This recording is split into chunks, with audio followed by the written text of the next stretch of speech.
નમસ્કાર, સમય news YouTube ચેનલમાં તમારું સ્વાગત છે. સુરતમાં ડ્રગ માફિયાને બચાવવા માટે ભાજપના નેતા પોલીસ ઉપર દબાણ કરી અને ગોપાલ ઇટાલિયાનો આક્ષેપ છે.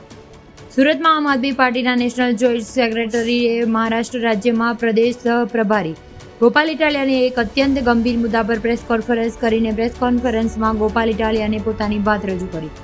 આપણે જાણીએ છીએ કે ગુજરાતમાં લોકો દારૂના દૂષણને કારણે ખૂબ જ ત્રાહિમામ પોકારી રહ્યા છે.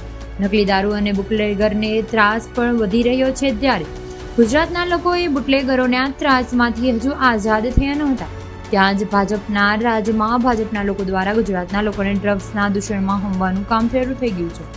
દારૂની લડાઈ હજુ પૂરી નથી થઈ, ત્યાં ભાજપના રાજમાં ડ્રગ્સનું પ્રમાણ વધી રહ્યું છે.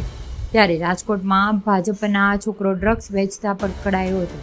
ગઈકાલે પકડાયો અને 2-4 દિવસમાં ભાજપના યુવા મોરચાના હોદ્દેદારો, ભાજપના લઘુમતીના મોરચાના 2 હોદ્દેદારો લોકોને ડ્રગ્સ વેચતા પકડાયો છે.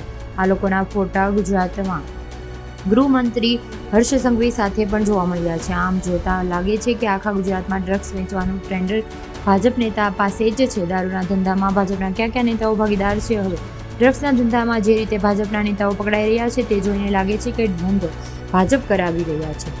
ત્યારે ઇટાલિયાએ કહ્યું છે કે પોલીસ પણ કોઈ છુપું દબાણ ઊભું કરવામાં આવ્યું છે અને કોઈ છુપો આદેશ